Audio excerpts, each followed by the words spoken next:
Derrière leurs ordinateurs, l'ambiance est studieuse.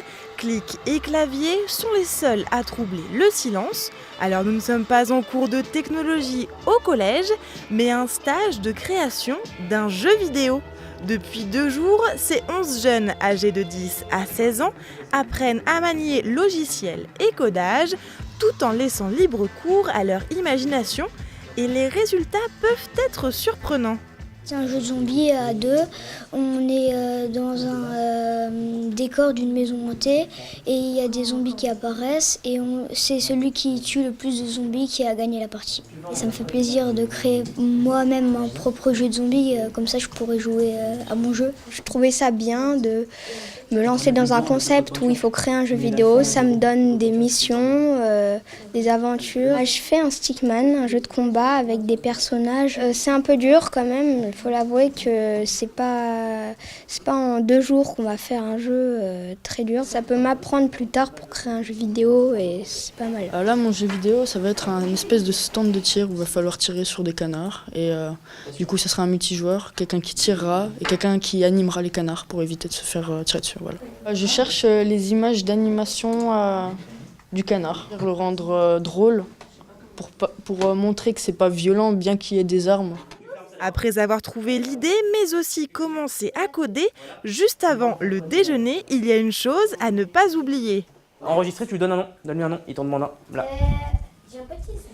Là. Et une fois qu'il est enregistré, normalement, on peut aller manger. Si vous avez encore faim. En tout, ce sont 2 jours d'apprentissage. La théorie hier a laissé place à la pratique et après quelques consignes, les apprentis programmeurs se lancent dans une course créative. Le but, rentrer ce soir avec son propre jeu vidéo.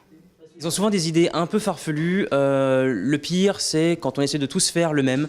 C'est-à-dire qu'il va y avoir des élèves qui vont plus vouloir des oiseaux qui passent dans le ciel et d'autres qui voudraient que des bombes pleuvent. Et du coup, on a des oiseaux qui commencent à faire tomber des bombes sur tout le niveau. Enfin, c'est des espèces de patchwork des fois, mais les résultats sont assez marrants au final. C'est un truc que beaucoup de gens pensent par rapport à la programmation, c'est que c'est quelque chose de très compliqué, de très scientifique, il faut avoir fait des maths, etc.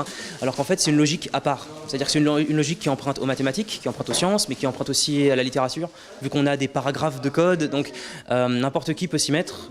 D'ailleurs, il y a pas mal d'élèves qui vont avoir 10, 11 ans qui y arrivent très très bien.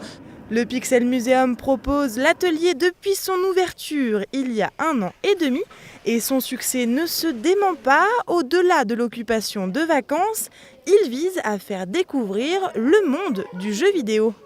C'est vraiment montrer l'envers du décor, c'est montrer ce qui se passe derrière l'écran, comment on crée un jeu, comment se passe la programmation, les game designers, les programmateurs, les développeurs, donc c'est aussi des choses où on les intéresse un petit peu à ça, c'est les nouvelles générations, donc c'est des nouveaux métiers aussi, et ça permet de pouvoir découvrir ce milieu un peu de la programmation, du développement de jeux vidéo, de s'y intéresser. Alors souvent il y a des jeunes qui ont déjà bidouillé chez eux un petit peu, et il y a d'autres jeunes qui aussi, après l'atelier, ils continuent en fait à travailler chez eux, donc on leur dit un peu les logiciels sur lesquels ils peuvent travailler un peu à la maison. Et c'est vrai que ça peut aussi susciter des vocations par la suite.